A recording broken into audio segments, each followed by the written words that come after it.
But there was no video on Saturday. Where was the video? Tell you what, let's do an update, and we'll talk about these things too. Roll the intro.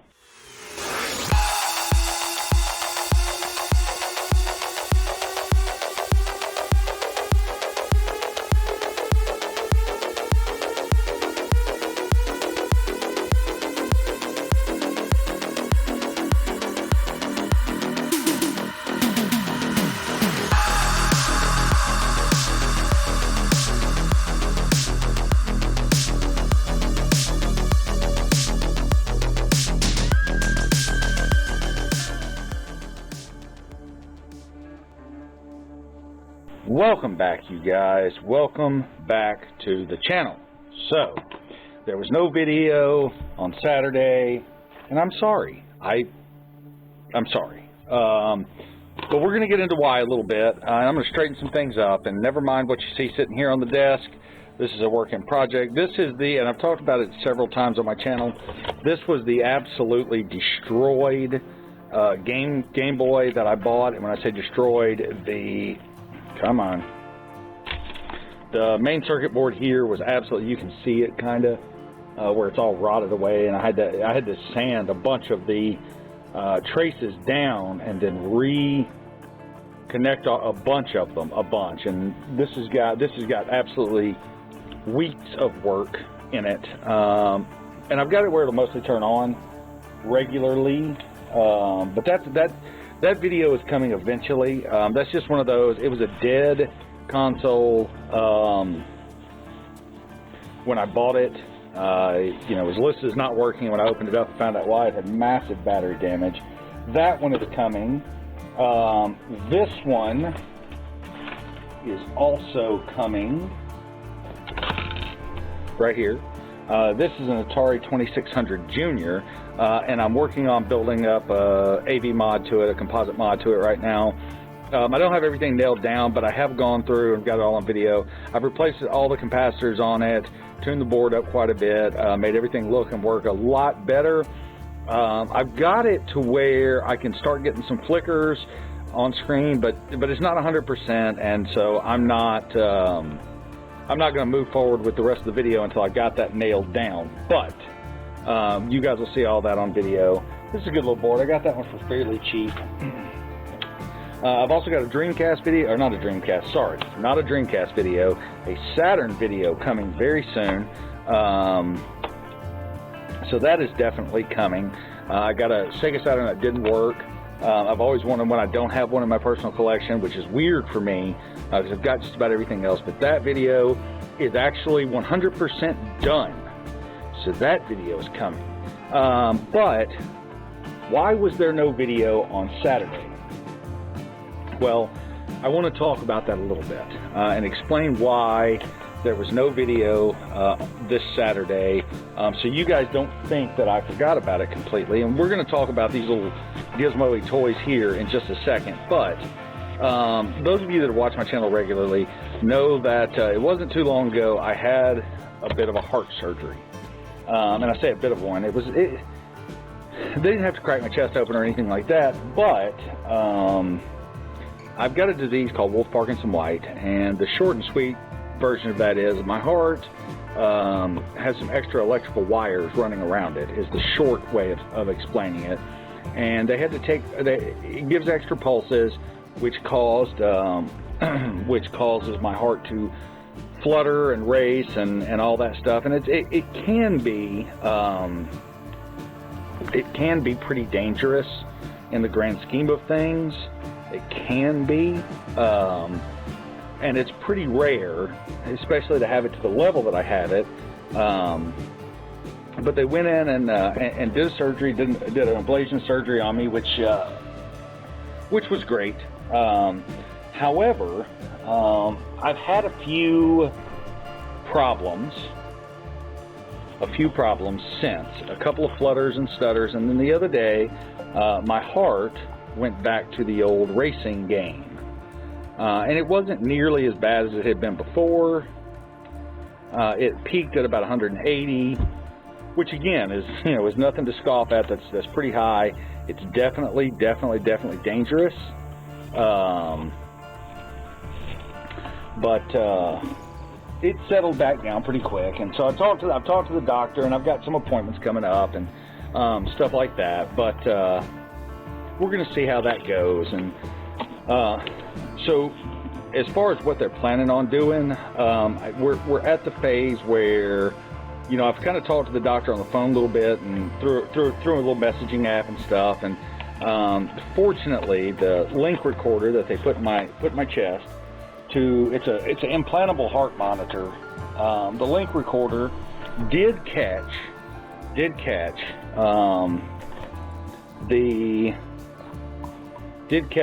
events that I've had, which is absolutely fantastic. It's phenomenal. I'm glad that it caught it. And my shortness of breath is 99.9% cured. So, you know, I don't have as much trouble walking around. I'm still suffering a little bit, and I say suffering. It's a small suffering of mobility due to the surgery and them cutting my legs, and it's still a little bit sore. And so the way they went in is through the main arteries and in your groin. And I'm not a doctor, so you'll have to excuse that I don't know the names of them.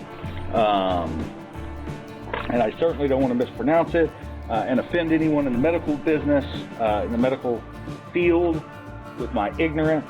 But they went in through those, and so, you know, even though those are healed, I still got some soreness in my legs from not moving them around much and stuff like that. It's nothing really hugely major, but it's still some soreness there, and so that's limiting my ability to move around and whatnot. However, as I said, I've had a couple of, and give me 1 second, I'm going to pull them up. I've had a couple of incidences where my heart has gone to racing. And most importantly, I've had a couple, so we'll pull this one up.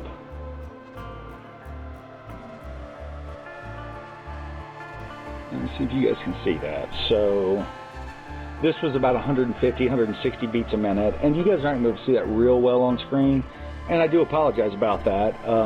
However, you know, that's one of the EKGs. And then there was another one today that was pretty bad.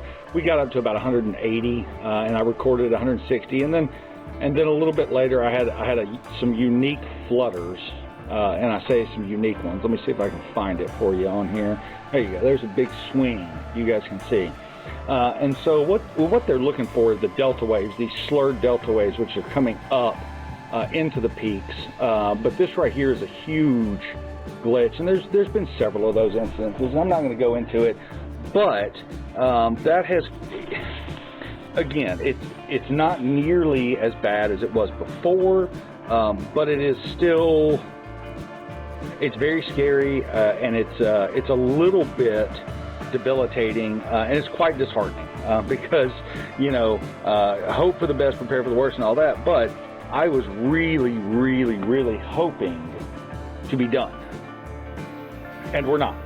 And you know, that happens. Now the reason I'm not 100% sure, and I haven't been back in to see the doctor yet. I've talked to him on the phone. I've talked to my personal doctor.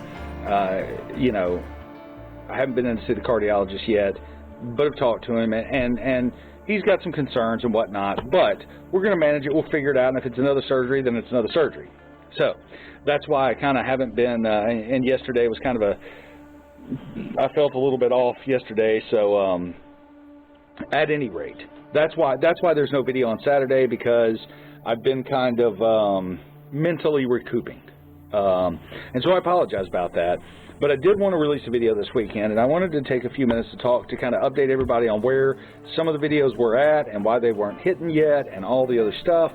And I wanted to talk about these guys. So I bought all of these. Well, let me back up.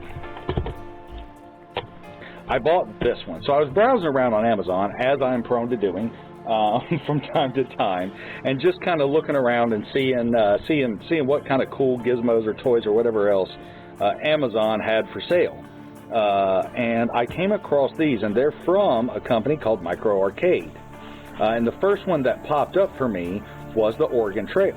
Now, I remember as a child playing the Oregon Trail on an Apple IIe at school, because that's what we had back then.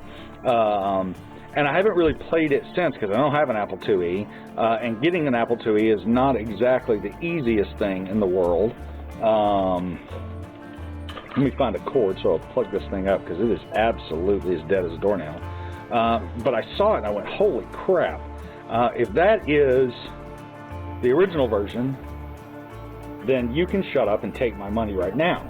And sure enough,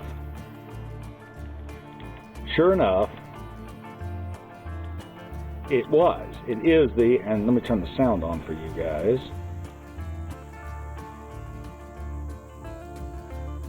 I'm trying to skip through all this real quick. And the sound is not great, but pretty much what you've got here, it is a tiny little screen. It's about 2 inches by about, I don't know, 2.5, 3 inches. It's tiny. But it is the original game of Oregon Trail, and that's fantastic. And so I got this guy, and I was like, wow, that's so cool. And I didn't really breeze around on the store too much and look at what else they had, but like I said, it's from a company called Micro Arcade. And so once I got it in and played, I was like, holy crap, this is the most awesome thing in the whole wide world. So then I found Tetris. Now, I am personally a huge Tetris fan. Absolutely huge. I love Tetris. I've played it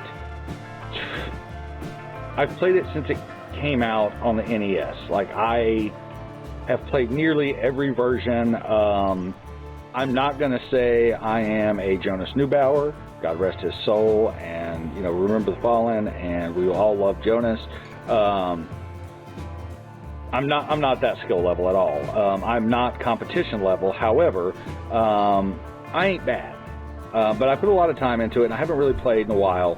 But anyway, so I got this guy, and it is not like this guy is the original Oregon Trail version. This is not like the NES version or the Game Boy version. It's kind of like a hybrid, if I had to say, of like between say Game Boy Tetris and Tetris on the Tengen cartridge Tetris. It's kind of a hybrid between there as far as gameplay goes. And I'll try to bring this up where you guys, I don't know if you guys are ever going to be able to see it all the way. Probably not, because it's pretty dim. The screen's really dim. Anyway, but so I got this guy, and so I want to talk about them. It's a fantastic game. It is incredibly difficult, and usually, like on NES Tetris, the original, I am classic Tetris. I am good till about level 19, 18, 19, give or take. On this, I'm good to about level 9, maybe 10. Tetris Effect, I'm good to like level 25, 30, pretty much all the time. But at any rate, so I got those two and I loved them. And so the wife said, man, it would be really cool if they had Carmen Sandiego. And then I found this, Carmen Sandiego. Now, she has played this, and I have not. There's something rolling around inside as well. There we go, and there's the power.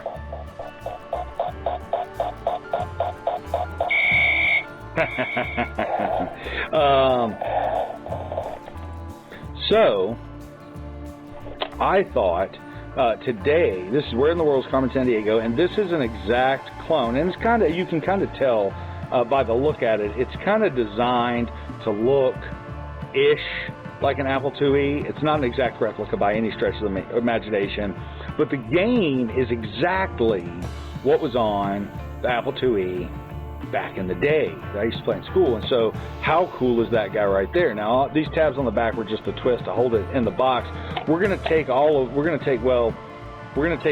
Tetris and this guy apart and just kind of check out what's inside and all that stuff. But I wanted to talk about these for a quick minute and just do a quick rundown of these guys. This is made, I don't know who makes this. I could probably get on I could probably get on Amazon and find out what the manufacturer was. It's made in China. It does have the,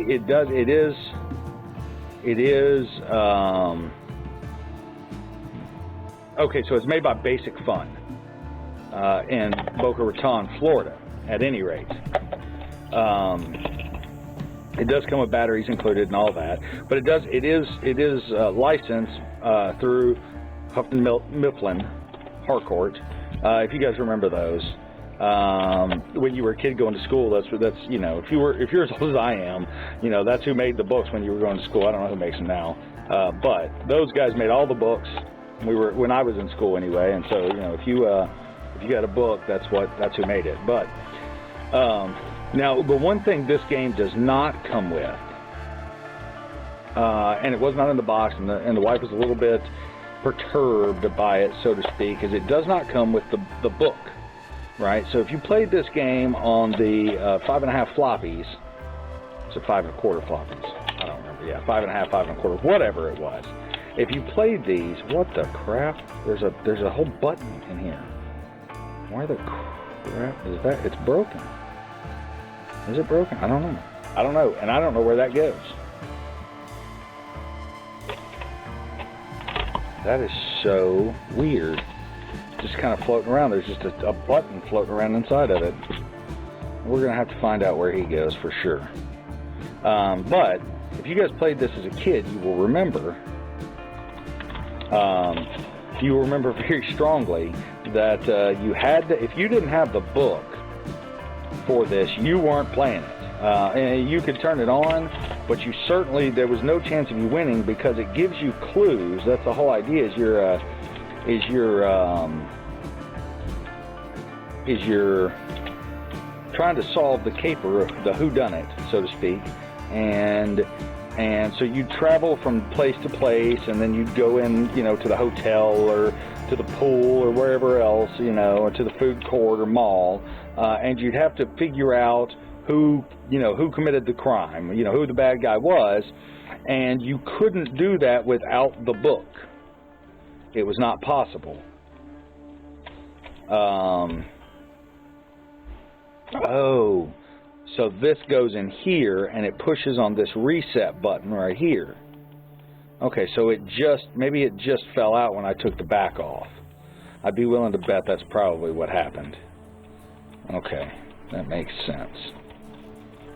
So we do have a bunch of Chinese writing on our board. I mean, we've got a bunch of English, but we've got a lot of Chinese writing as well on our board.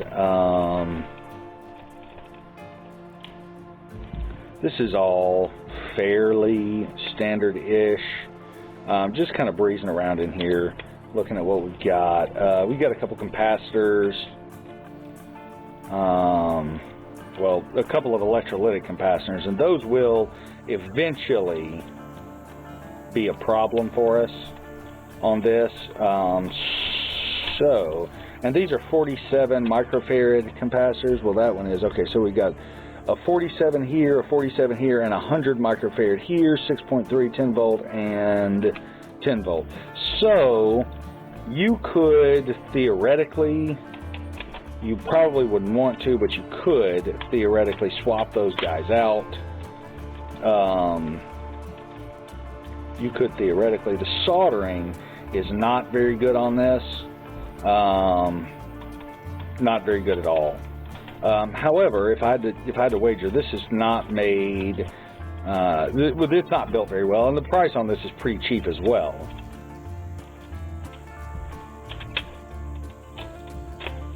We can get everything but the speaker out, so let's go ahead and pull the speaker as well.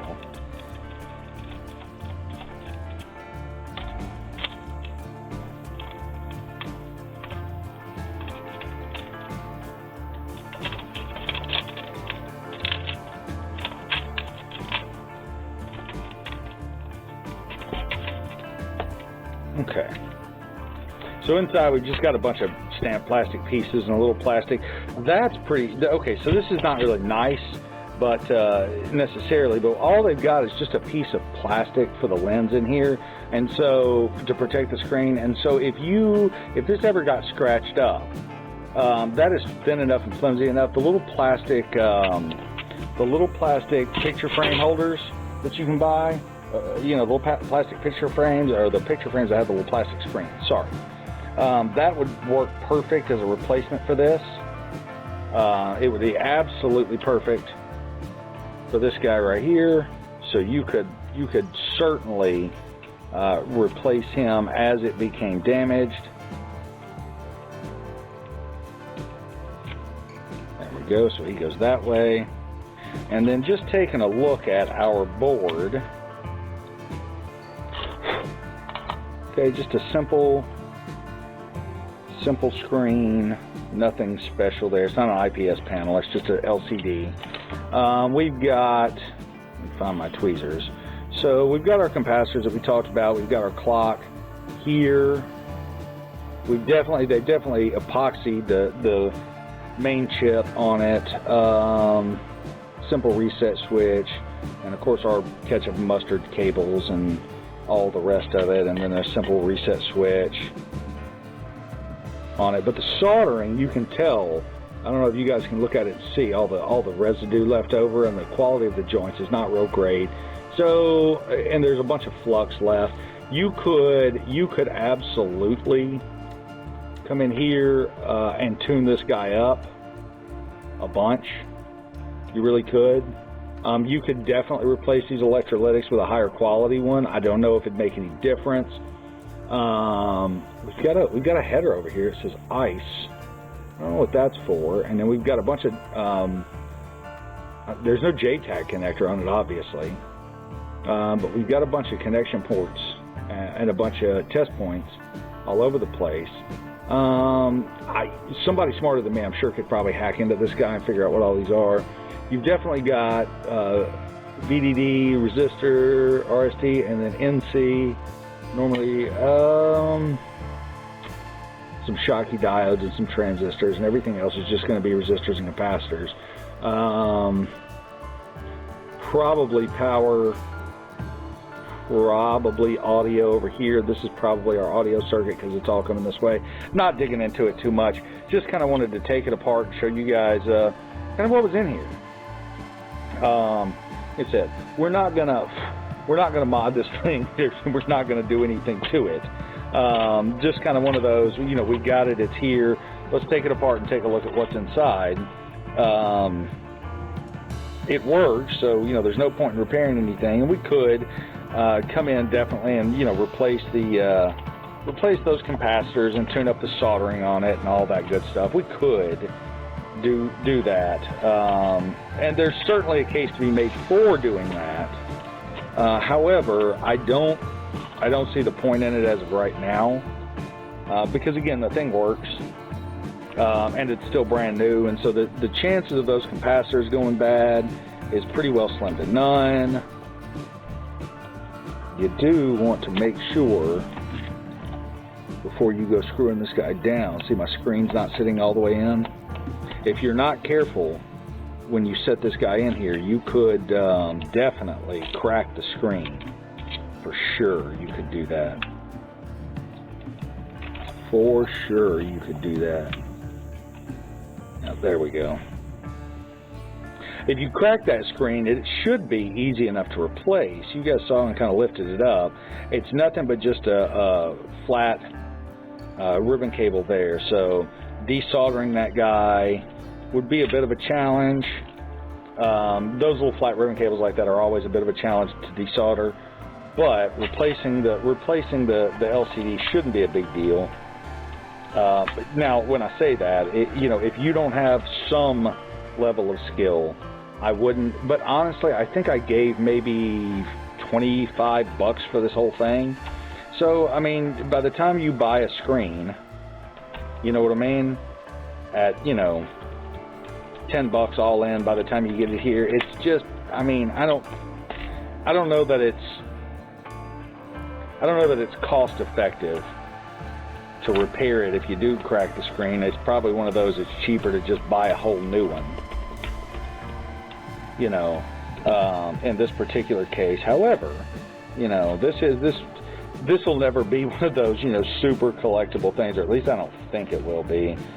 Judging by the number made on the back of it, it might be, because I think the number on the back of it is like 9,000. Yeah, 9,613 is what they were at. So, you know, they probably, I don't know, they probably made 10,000 of them or so. They probably had the plans of making a million. We'll sell 1 million of these. This is our ticket right here. I don't think they'll ever sell that many. You know, there is definitely, without a doubt, people like me and like a lot of you guys that will absolutely remember this, remember the game, and want that piece of their childhood back. You know, or at least, you know, it's one of those shut up and take my money type of things. You know, oh my God, it's the Oregon Trail. Shut up and take my money. You know, I think there's definitely some of that in this, and that's why I bought it. Because oh my God, it's the Oregon Trail, or it's Carmen Sandiego. Shut up and take my money. You've said too much as it is. There's no point in talking anymore. We're done here. You know, where do I swipe? Oh, that's it. That's all the price is. Done. Send it. You know, like I said, there's definitely the nostalgia factor for people like me, and some of you guys watching this channel will have never played the game or never heard of it. You know, it'd be like to me, you know, or to you, it'd be like me mentioning King's Quest. You know, or Sierra Online. You know, you may have heard of Sierra Online, but you know, a lot. And King's Quest was a hugely popular game back in the day, you know, but it was no Call of Duty, you know, and when I say that, it didn't have the fan base, the popularity of a Call of Duty game today, because not as many people were into computer gaming and stuff like that. So, you know, but Carmen Sandiego, on the other hand, you know, I think you know, this may be a gross exaggeration, but I think every single child in the 80s and early 90s played Carmen Sandiego. I think every single child in the 80s and early 90s played Oregon Trail. You know, I think they did. And if they didn't, then we have failed as a civilization. You know, one of those types that we have failed. But at any rate, I digress. Crap, that was a mistake. That right there. I was not going to do that, and then I did it anyway because I'm dumb. Yeah, so these battery wires right here and the switch wires are going to be a little bit of a challenge. Okay, so just like so. All right, and so our reset button sticks up to that hole. That's why it was in the way. At any rate, so yeah, so just a cool little toy. Nothing particularly special about this guy. You know, I wish it did come with a book, but it doesn't. You know, just a cool little toy to have. It looks great on the shelf, and I promise you this, you know, every single person that I know that comes over and was, you know, is my age, or, you know, in my age range and all that, you know, all of them see it and, oh my God, is that Carmen Sandiego? Yes, it is. Can I play that? Yes, you can. And they have a lot of fun for 5 minutes, you know, or through one playthrough, and then, you know, it's, oh, that's so cool, man. Where did you get that so I can get one too? And then it's, you know, back on the shelf it goes, and, you know, one of these days, I'll open it up and there'll be corroded batteries inside because, you know, that's just the way it works. It won't work, and then I'll have to repair the board and all that stuff. But, you know, more fun for me later on, I guess. At any rate.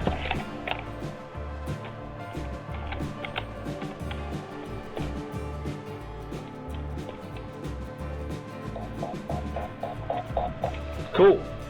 So that's Carmen Sandiego out of the way. Oh, other fantastic news. So, if you guys remember one of my much older videos, and we're going to take apart the Oregon Trail right now, just take a look at what's in here and how this thing runs and all that stuff. If you guys remember one of my earlier videos, when I built my little brother a Genesis. And then I also built him a, unbeknownst to him, a Game Gear. He also didn't know I was building the Genesis. Well, I built it for him, and I got it all done, and it sat on my shelf, and it sat on my shelf, and it sat on my shelf, and I kept telling him, dude, I'm going to send you a package, I'm going to send you a package, and I never did do it because I'm lazy, and whatever. But I shipped it the other day, and so he now has it, which is fantastic. Oh, look at that. So they've just got a piezoelectric speaker here, right here. This is what makes our sound. It looks like it's just a copper disc, and it sort of kind of is. But that's all that makes our speaker right here work. It's just a little piezoelectric speaker. And they've just got it capped on, taped down, and they've got some. This is our battery, and so we are. This is a lithium battery. It's 0.666 watt hours, 4.2 volts, 180 milliamps. You do want to be careful of this. This thing's very thin, very thin. You do want to be careful with it for sure.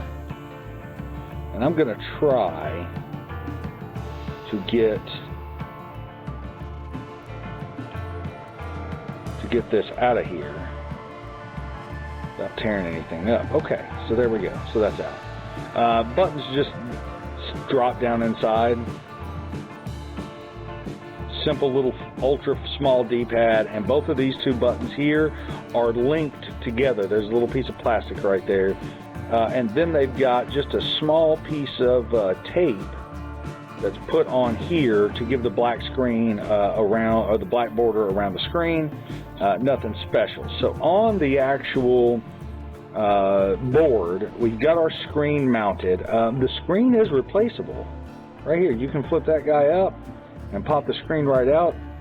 So that is fantastic. I don't see a part number though on this screen. Maybe is that it right there? 1910 HN. Let's look that up. Let's look that up.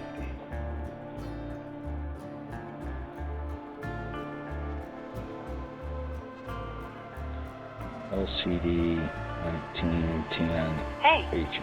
Hey. LCD screen.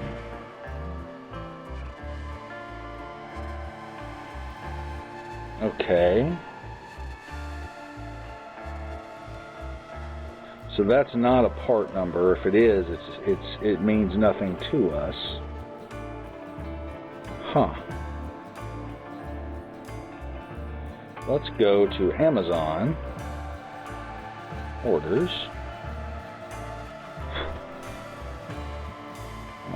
Let's do it this way. Oregon Trail.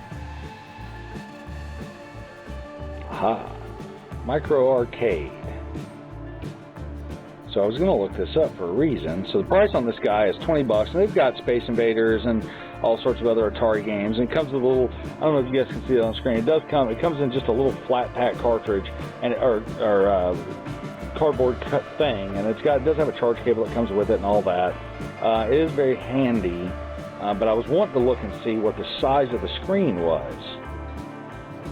I don't know if it says it on here.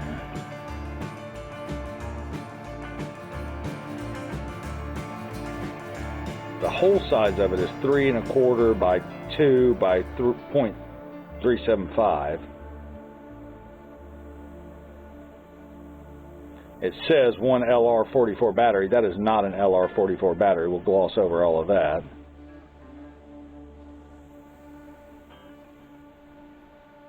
It is not keychain compatible.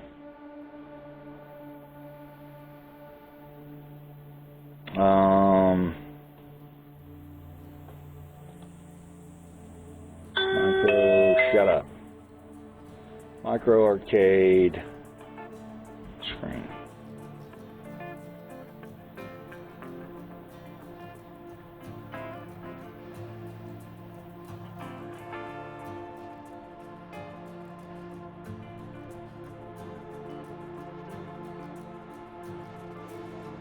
No. Anyway, so you could, I mean, if you could find the screen, you could replace it. So that's easy to do. The switches, bouncing back into this, these switches are super easy to replace. There is no rubber membrane. These are not the carbon trace buttons. They could probably get away with a smaller design if they did that, but I don't think it'd make any difference because you're still dealing with the depth of the screen. So those are there. It looks like all the traces for the screen do come through on these pads right here around and then tie down into the bottom. This is a USB micro USB cable, and I'm looking 1, 2, 3, 4, 5. They do have 5 pins. I wonder if they're connected. Let's move this out of the way and grab the microscope. Let's take a look if this thing is reprogrammable. I bet you this is reprogrammable. If I had to wager, I'd bet you money that this thing is. I'd bet you money this thing is programmable. And it looks like, because it looks like underneath here, I don't know if that's going to come through on screen. Yeah. So it looks like right here we've got test pads right here. But on our micro USB,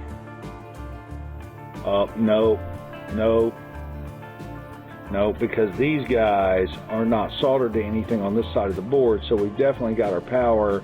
We've got our ground coming up. Yeah, these are ground. They're tied to that.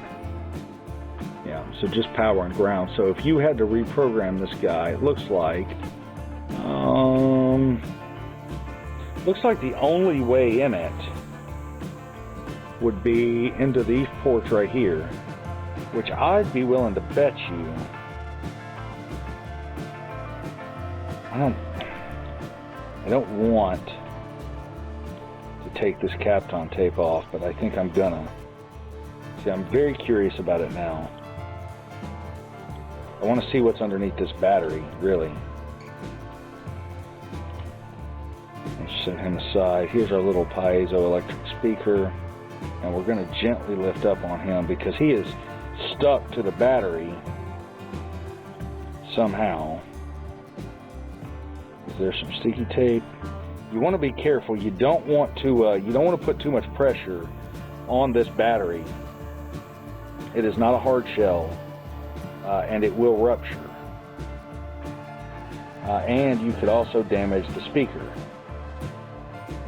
We could desolder this and then the whole battery and the speaker would lift up.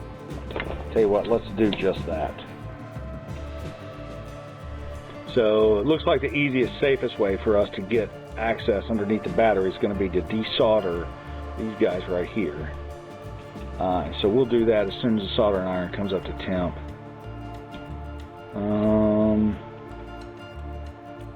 Now here's our battery ratings right here. Secondary rechargeable lithium ion, lot and model number, nominal voltage, max energy capacity, 3.7.66 watt hours. I think we're up to temperature now, so let's pop this red and black wire off the speaker real quick.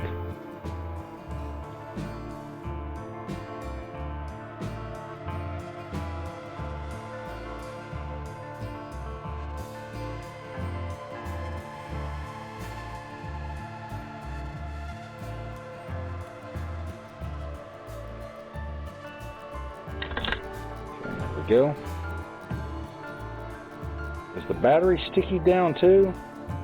Those sons of...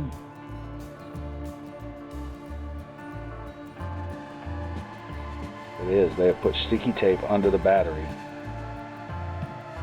Son of a...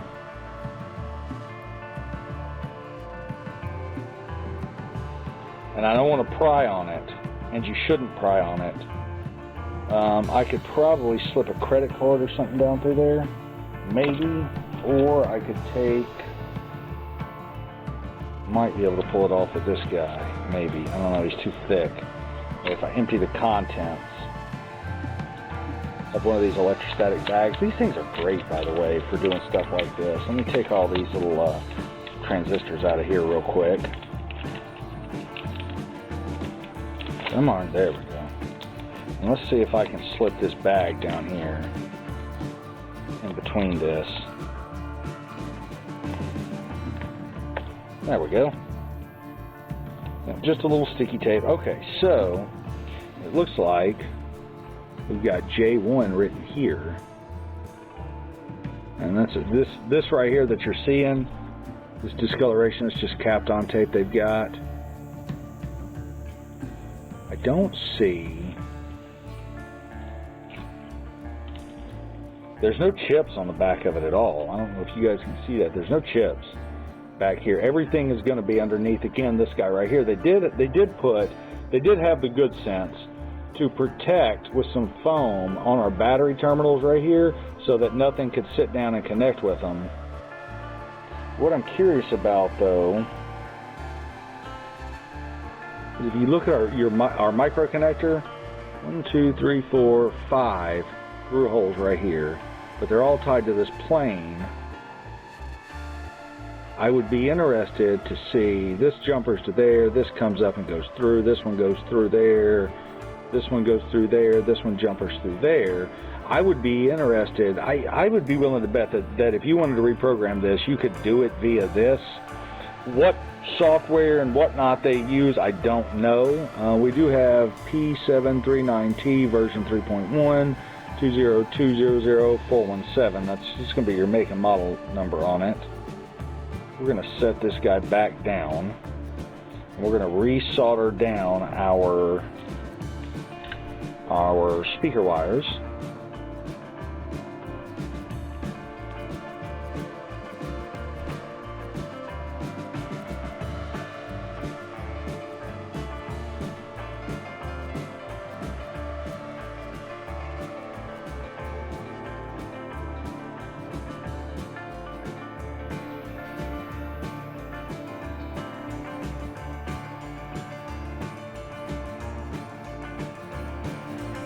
Go. Then we're going to attempt to put this sticker back on exactly where it came off of.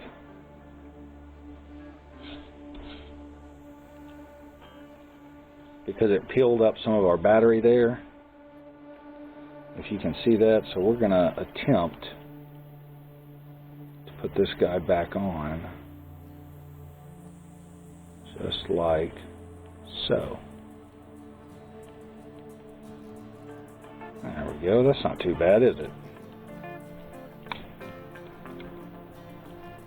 There we go. At least it won't look so bad now back inside the case. So let's turn our microscope back off now. I love that little Coolertron microscope. I really do. I'm a huge fan of it. I use it all the time, and I know there's bigger, nicer units, and I could certainly buy one, but I like that one. You know, it does accept a memory card, and what I'm going to do, when I start doing some of this microscope work, I'm going to stick a memory card in it so I can start recording that for you guys, so you get a better up-close view of exactly what's going on. I guess I should put the screen back on and also put the buttons back in. So at any rate, that's kind of the where-tos and all that stuff of this little guy. I'll find my tweezers in a minute, unless I don't, at which point I've lost them. Don't worry though, I have, oh, there they are. You just got to look for them, you see. But at any rate, so as I was saying, sorry, I get easily sidetracked sometimes, shiny penny and all that. So my brother did. I messaged him last night. I'd sent out his his package with his Game Gear, and that has a mark on the screen, and I'm never going to be able to live with that. So I've got to clean that up. So he did get his package. He does have his Genesis now and his Game Gear. And I did send him all the cords, and I sent him a brand new controller and all of that great stuff. So he is now ready to play some video games, some old school. I think he's still got his Genesis, and I'm confident he still has he's good about collecting that stuff and remembering that he's always got it and everything, and taking pretty good care of it. So this is going to have to drop in here this way is what's going to happen.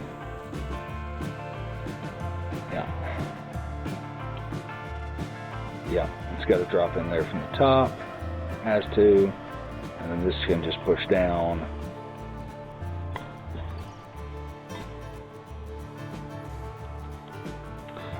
But so I messaged him anyway. I did end up sending him a couple of games. I sent him Bill Walsh College Football for the Genesis, and I picked it up. I did a I don't think I ever actually released it, but I did a cleaning and tuning up on this channel for that. But when I got that game, it actually came with all of the original little cards, which I thought was really cool. Now, my brother is a bit of a Madden player, a bit of a sports game player. I'm not. I played Madden a little bit as a kid because it was the best one out. You know, and NHL hockey and all those games. You know, we played those because they were great. But my brother is still a pretty big Madden and NBA 2K or whatever else, all the rest of them. He's a pretty big player and all that. I'm not. But so I sent him those, and I sent him Madden 94, Madden 95. I'm not sure for the Game Gear, along with I don't know. I sent him a couple of games. I don't remember what all they were. But some stuff that, you know, would probably be a little bit, they're probably collectible to him. They're not collectible to me. I don't care about them. And I say I don't care about it. I mean, I care about the history and the coolness of it, but it's not really, you know, sports games not really my shtick. I tried to find Toe Jam and Earl, but could not. So, at any rate, just kind of to wrap up, so that's kind of an update of where everything is and what's going on and all of that. The reason I cut out, the wife and kids came home. They've been out doing some stuff. But at any rate, guys, I really do appreciate you guys watching. If you enjoyed this video, like, subscribe, bell icon, things. You know, do the thing, man. If you didn't like it, thumbs down, and, you know, sorry. But listen, do me a favor, though. If you didn't like it, you didn't enjoy it, leave me a comment and let me know why. Let me know what you want to see instead. And I'm not saying we'll do it, but we'll think about it. At any rate, guys, I do appreciate you guys hanging out with me, coming by and checking out my channel and all that. We will definitely 100% see you guys on the next one. Thanks for watching.